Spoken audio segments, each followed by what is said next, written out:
뉴스 플러스 시작합니다. 서울 아파트값 상승률이 일주일 만에 기록을 갈아치웠습니다. 강남 3구를 넘어서 한강 벨트를 타고 불길이 거침없이 번지고 있습니다. 마포구와 성동구 불과 일주일 새 1%가 올랐는데 통계 작성 이래 처음 있는 일입니다. 첫 소식 신재근 기자입니다. 서울 아파트값 상승률이 6년 9개월 만에 최고치를 기록한 지난주를 넘어섰습니다. 일주일 사이 0.43% 올랐는데 벌써 21주 연속 오르고 있습니다. 지도 한번 보시겠습니다. 붉은색으로 표시된 곳이 상승률 0.5% 이상을 기록한 지역입니다. 강남에서 시작한 불길이 한강벨트를 타고 번지는 것을 확인할 수 있습니다. 강남 3구의 상승폭은 연간 기준으로 40%를 넘고 있습니다. 가장 눈에 띄는 건 토지거래 허가구역으로 지정될 것이란 소문이 돌고 있는 마포구와 성동구입니다. 마포구와 성동구는 일주일 사이 1% 가까이 올랐습니다. 지난 2012년 통계 작성 이래 최고 상승률입니다. 이 같은 상승세는 양천구와 동작구, 영등포구, 광진구 등 주변 지역으로도 빠르게 번지고 있습니다.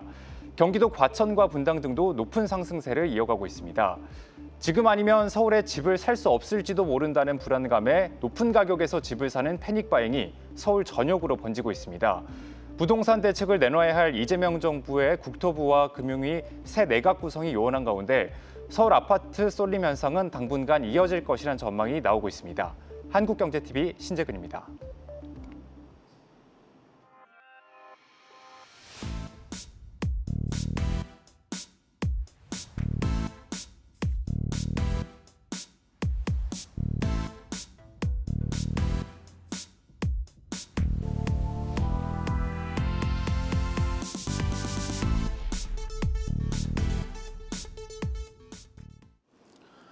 이재명 대통령이 오늘 취임 후 첫 국회 시정 연설을 했습니다. 추가 경정 예산 처리에 속도를 내달라는 당부를 했는데 이 자리에서 경제 위기에 긴축을 고집하는 건 정부의 존재 이유를 부정하는 것이라고 말했습니다. 이 대통령은 또 코스피 5천 시대를 열겠다는 의지를 다시 한번 밝혔습니다. 대통령실 연결합니다. 유호성 기자, 이 대통령의 첫 시정 연설 어떤 것들을 강조했습니까? 네, 이재명 대통령은 지난 19일 국무회의에서 의결된 30조 5천억 원 규모의 추경 예산안의 필요성을 설명하기 위해 국회를 찾았습니다. 이 대통령은 인수위도 없이 출범한 정부가 급하게 추경안을 편성한 건 그만큼 우리 경제 상황이 절박하다는 점을 강조하기 위해서라고 밝혔습니다. 그러면서 경제 위기에 정부가 손을 놓고 긴축만 고집하는 것은 무책임한 방관이자 정부의 존재 이유를 스스로 부정하는 일이라고 했습니다. 발언 직접 들어보시죠. 그래서 지금은 경제가 다시 뛸 수 있도록 정부가 나설 때입니다. 경제 위기에 정부가 손을 놓고 긴축만을 고집하는 것은 무책임한 방관이자 정부의 존재 이유를 스스로 부정하는 일일 수도 있습니다. 이후 이 대통령은 예산 심사를 앞둔 국회, 특히 야당을 향한 당부의 메시지도 내놨습니다. 대통령은 야당 의원들이 예산 심사 과정에서 필요한 예산 항목이 있거나 추가할 사업이 있다면 언제든지 의견을 내달라고 당부했습니다. 이 대통령은 연설을 마치고 국민의힘 의원들과도 악수를 나눈 뒤 퇴장하며 또 한 차례 협치를 강조했습니다. 네, 주로 이 추경안 빨리 처리해달라는 메시지였지만 오늘 시정연설에서 또 눈에 띄는 건 이 대통령이 다시 한번 이 자본시장 정상화를 언급했다는 점입니다. 어떤 의미로 볼 수 있겠습니까? 이 대통령은 자본시장이 투명성과 공정성을 회복해야 기업과 경제가 살아나는 선순환 구조를 만들 수 있다고 강조했습니다. 또 코스피 지수 5천 달성을 위해서는 자본시장 정상화가 반드시 필요하다고도 했습니다. 다시 이재명 대통령입니다. 자본시장의 투명성과 공정성을 회복하면 경제도 살고 기업도 제대로 성장 발전하는 선순환으로 우리 국민 모두가 바라는 코스피 5천 시대를 열어제칠 수 있습니다. 이 대통령이 2차 추가 경정 예산안의 신속한 처리를 당부하는 자리에서 코스피 지수 5천 달성 의지를 거듭 강조한 것은 자본시장 정상화를 위한 정책에 한층 속도를 내겠다는 의미로 풀이됩니다. 연설 내내 공정을 강조했는데 대선 후보 시절 약속했던 기업 지배구조 개선을 위한 상법 개정안과 주식시장 불공정 거래를 막기 위한 원스트라이크 아웃제 도입 등 이 공정한 시장 질서 확립을 위한 제도 개선에 박차를 가할 것으로 전망됩니다. 유 기자, 이 대통령이 오늘 차관급 인사 6명에 대한 추가 인사도 단행했죠. 네, 이 대통령은 국세청장 후보자를 비롯해 차관급 6명의 인선을 단행했습니다. 국세청장 후보자로는 임광현 더불어민주당 의원이 지명됐습니다. 강훈식 비서실장은 임 후보자에 대해 서울지방 국세청장과 국세청 차장을 역임한 조세행정 전문가라며 국회 기획재정위원회 활동을 통해 더 넓어진 시야를 바탕으로 이 공정한 조세행정과 납세자 보호에 기여할 것이라고 설명했습니다. 국방부 차관에는 이두희 전 육군 미사일 전략사령부 사령관, 보건복지부 1차관에는 이슬한 보건복지부 사회복지정책실장을 임명했습니다. 환경부 차관은 금한승 국립환경과학원 원장, 고용노동부 차관은 권창준 고용부 기획조정실장, 공정거래위원회 부위원장은 남동일 공정위 상임위원이 임명됐습니다. 강유정 대변인은 각 부처 장관들과 유기적으로 호흡하며 기후변화 대응, 노동권 강화 등 이재명 정부의 세부적 과제를 책임질 인물들로 채워졌다고 설명했습니다. 지금까지 용산 대통령실에서 한국경제TV 유호성입니다.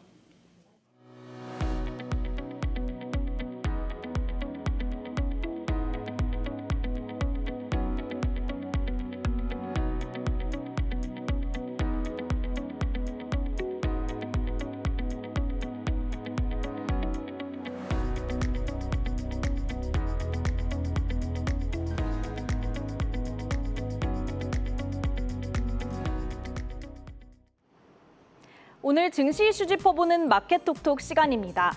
코스피가 나흘 만에 3,100선을 내주며 숨고르기에 들어갔습니다. 외국인과 기관의 팔자세에 9천억 원 가까운 개인 순매수도 지수 하락을 막기엔 역부족이었습니다. 새 정부 출범 이후 인공지능 정책 수혜주로 꼽히던 네이버와 카카오 주가는 투자자들의 차익 실현 영향으로 8% 넘게 떨어졌습니다. 특히 최근 스테이블코인 상표권을 출원한 카카오뱅크는 한국은행이 재차 스테이블코인 리스크를 우려하는 목소리를 높이자 정책 불확실성 속 14% 급락했습니다. 최근 상승세를 보였던 자동차주는 이날 하락 반전했습니다. 미국 정부의 자동차 관세 시행으로 외국인 자금 이탈이 하락세를 부추겼습니다. 현대차는 3%, 기아는 2% 가까이 떨어졌습니다.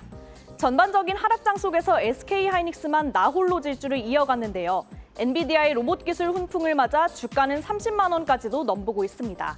정규 시장 시작 전 대체거래소 넥스트레이드 프리마켓에서는 30만 원 선을 터치하기도 했습니다. 엔비디아는 전일 대비 4% 넘게 올랐고 마이크로소프트를 제치고 다시 시가총액 1위 자리에 올랐습니다. 마이크론의 호실적은 SK하이닉스의 2분기 메모리 반도체 실적에 대한 기대감을 키우고 있습니다. 이날 카카오페이는 원화 스테이블코인 이슈로 또 한 번 거래가 정지됐습니다. 카카오페이는 원화 스테이블코인 발행 추진 소식에 주가가 급등하면서 투자 경고 종목으로 지정돼 24일 하루 거래가 정지된 바 있습니다. 전날 카카오페이는 거래 재개 직후 52주 신고가를 경신하기도 했는데 증권업계는 카카오페이가 원화 스테이블코인 도입 가능성에 발빠르게 대응할 것으로 보고 목표 주가를 올려잡고 있습니다. 전반적인 시장의 하락 압력 속에서도 증권가에서는 코스피 상단 최대 4,000포인트 가까이 높이는 등 여전히 지수 상승 지수를 높게 점치는 분위기인데요. 외국인 투자자들의 매도세가 짙은 만큼 당분간 특정 업종과 종목에 강세가 두드러지는 혼조세가 이어질 것으로 보입니다. 지금까지 마켓톡톡이었습니다.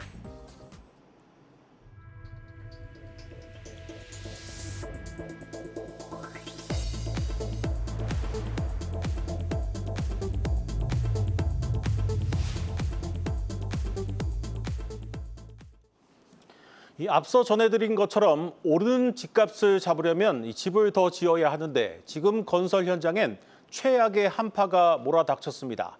특히 고용 창출 효과가 큰 건설업의 붕괴는 우리 경제를 0%대 성장으로 밀어넣고 있습니다. 강미선 기자입니다. 경기도 평택시 삼성전자 평택캠퍼스 앞입니다. 1년 가까이 공장 건설이 멈추자 그 많던 일자리가 사라지고 지역 상권도 무너졌습니다. 매출이 많이 떨어지셨어요. 여기 앞에도 안 내려오고 그러면 뭐 그만큼 여기가 삼성이 조용하니까. 최악으로 치닫고 있는 건설 경기는 지금 우리 경제의 성장률을 갉아먹는 주범입니다. 성장률을 0.7%포인트나 낮추게 된 배경은 부분별로 살펴보면 먼저 건설의 영향이 가장 컸습니다. 올해 1분기 민간의 건설공사 계약액은 지난해 1분기보다 13%나 줄었습니다. 고용 창출 효과가 큰 건설공사 감소는 지역 경제와 일자리에 치명적입니다. 올해 5월 건설업 취업자 수는 1년 전보다 10만 6천 명 줄었습니다. 건설업 붕괴가 서민 일자리와 내수 뿌리를 흔드는 위기로 이어지고 있다는 뜻입니다. 건설하는 기간 동안 건설 인력들이 그 지역에 들어감을 위해서 일정 부분 소비를 계속 발생을 시킬 수밖에 없는 부분이고, 그다음에 그 소비가 자영업자한테 영향을 미치는 거고, 그다음에 건설 투자가 이제 어느 지역에 어디에 공급되어지느냐에 따라서 그 지역의 경기에 영향을 미칠 수밖에 없는 상황이기 때문에 지역의 건설 투자가 어느 정도 하나가 들어가게 되면 그로 인해서 파급되는 효과가 훨씬 더 과거보다는 커졌다고 이렇게 볼 수 있겠습니다. 정부가 추경을 통해 지방 미분양 아파트 10,000가구를 매입하겠다고 나섰지만 근본적인 대책도 이재명 정부 공약에서도 건설 경기를 살릴 만한 내용은 보이지 않습니다. IMF 외환 위기 이후 최악의 건설 한파에 지역 상권과 일자리까지 공멸할 수 있다는 위기감이 나옵니다. 한국경제TV 강미선입니다. 현대차그룹이 경영활동으로 만들어낸 경제적 가치가 국내 그룹 가운데 가장 크다는 분석이 나왔습니다. 전체 기업들의 경제 기여액 가운데 현대차그룹이 차지하는 비중이 22%에 달하는 것으로 나타났습니다. 장슬기 기자입니다. 협력사 거래대금만 306조, 임직원 급여 34조 원 규모. 기업데이터연구소 CEO스코어에 따르면 지난해 현대차그룹의 경제 기여액은 총 359조 5천억 원에 달했습니다. 국내 매출액 상위 100대 기업 가운데 가장 높은 수준입니다.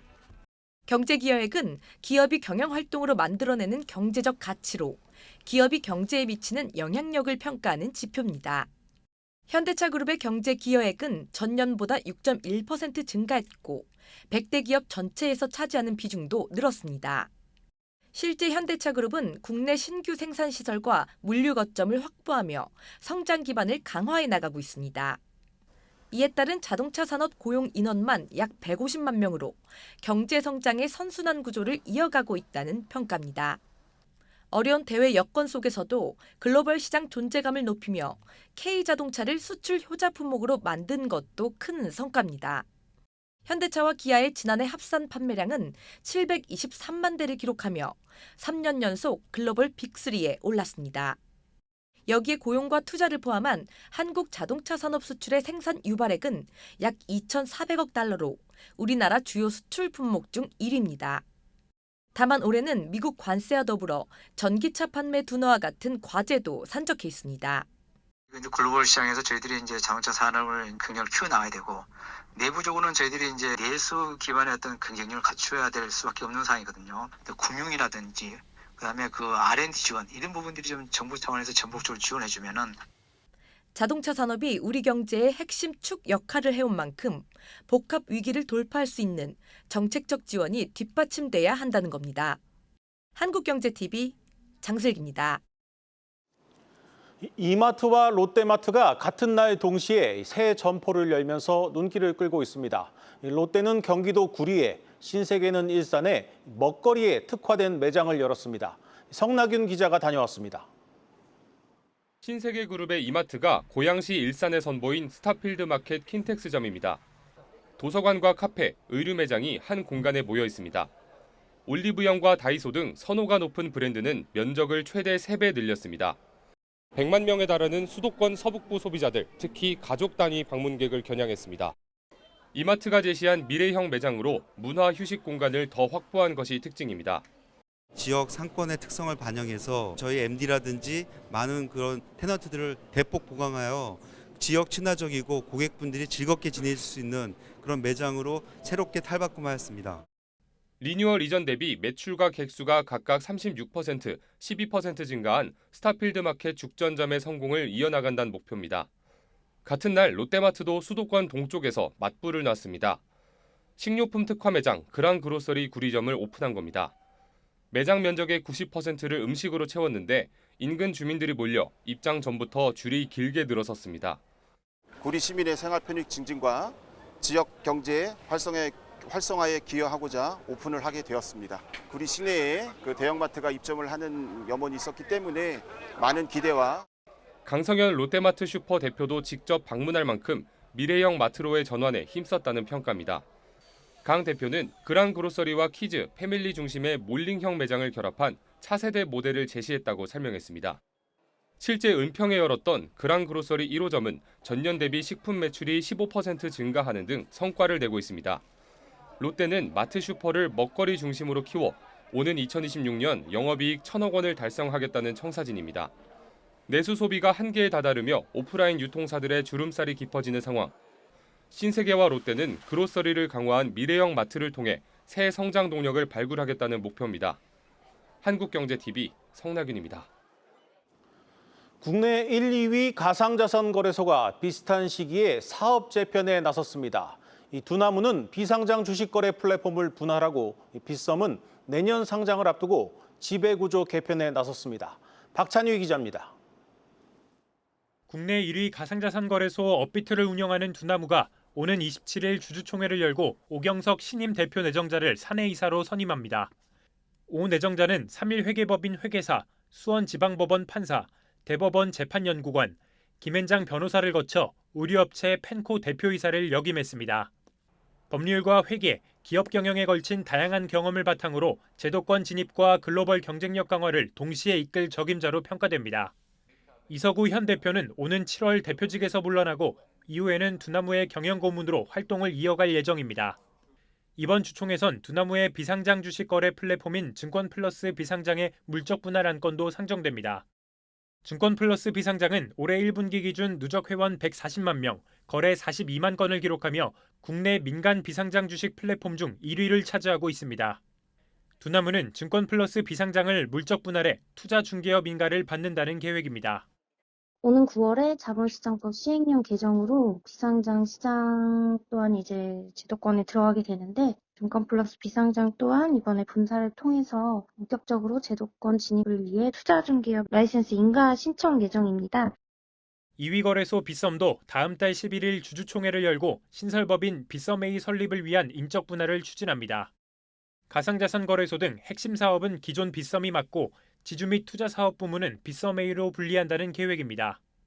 신설 회사 지분을 100% 보유하는 두나무의 물적 분할과 달리 빗썸은 기존 주주가 신설법인 주식을 같은 비율로 나누는 인적 분할 방식을 택했습니다. 이번 인적 분할로 거래소 사업 부분은 이용자 보호 및 서비스 편의성 제고에 집중하고 비거래소 사업 부분은 시장 변화에 기민하게 신속한 신사업 추진과 유연한 성장 전략을 확보하기 위함입니다. 분할 종속회사의 거래소 사업에 대한 독립성과 기업 가치를 반영받아 상장을 추진코자 합니다. 두 거래소 모두 가상자산 제도화에 발맞춰 조직과 사업을 재편하고 본격적인 사업 확장 전략에 시동을 걸고 있습니다. 한국경제TV 박찬유입니다.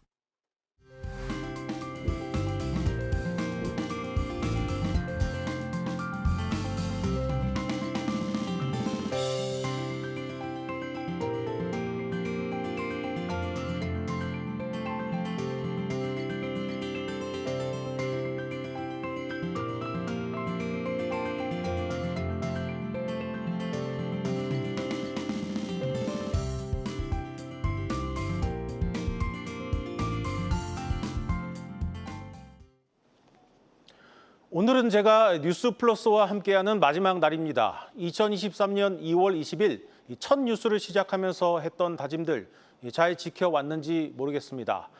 영광스러운 시간이었지만 자책과 부끄러움이 더 많았습니다. 새로운 질서로 쓰여지고 있는 이 시대에 복잡 다단한 경제를 단숨에 읽어내고 오롯이 담아내긴 쉽지 않았습니다. 첫날 시청자 여러분들께 했던 약속이 기억납니다.